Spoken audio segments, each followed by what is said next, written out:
Just want to go over some basic statistics. You might already know these. Even if you do, it's helpful to be reminded. I like to do this because it puts us all on the same page. It helps us to understand what an epidemic we're dealing with, and my intention also is that if you do struggle with these issues yourself, you're going to start to appreciate that you are far from alone, and start to understand more about why it's such an issue. So just some basic statistics to start.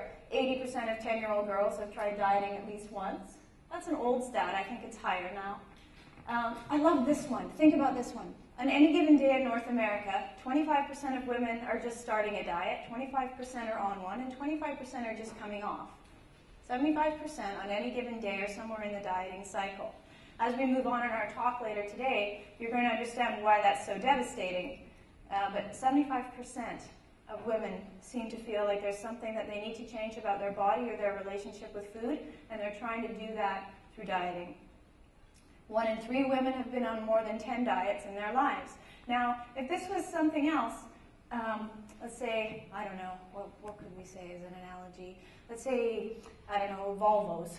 I happen to drive a Volvo, I like Volvos, but let's say Volvo. So somebody really thinks Volvos are the way to go and the car to have, and we get one and it's not quite right, and so we try a different model. 10 models down the road, if we're not liking it, you'd think we'd realize Volvos aren't for us. But we don't do that with dieting for some reason, because for some reason, well, we'll find out, we've been trained to believe that diets really are the answer to our problems. And yet, the average woman can only stick to a diet. Sorry guys, these stats are more geared towards women. It's just the way of things these days. 2 weeks. The average woman can stick to a diet no longer than 2 weeks. And there's a good reason for that, which we'll talk about in a moment too. But that's significant because many of you have probably tried some diet programs and have not been successful in sticking to them for any length of time. And there's a good reason for that, and you're not alone. Only 9% of women never diet, and over 90% of all disordered eating is triggered by dieting.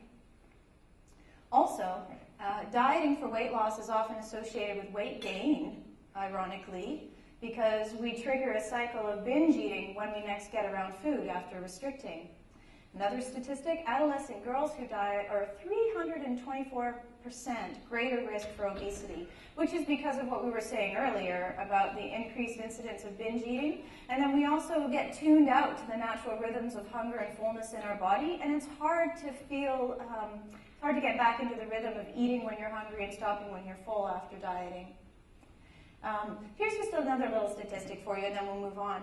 A review of 10 of the nation's most popular weight loss programs, and now nation, I believe this is Canadian, a Canadian reference, showed that none of them actually had any proof that they worked in any lasting way, except for Weight Watchers. And what Weight Watchers has to show is one study conducted in 2004 that showed that participants lost about 10 pounds and kept off half of that, so 5 pounds, for up to 2 years.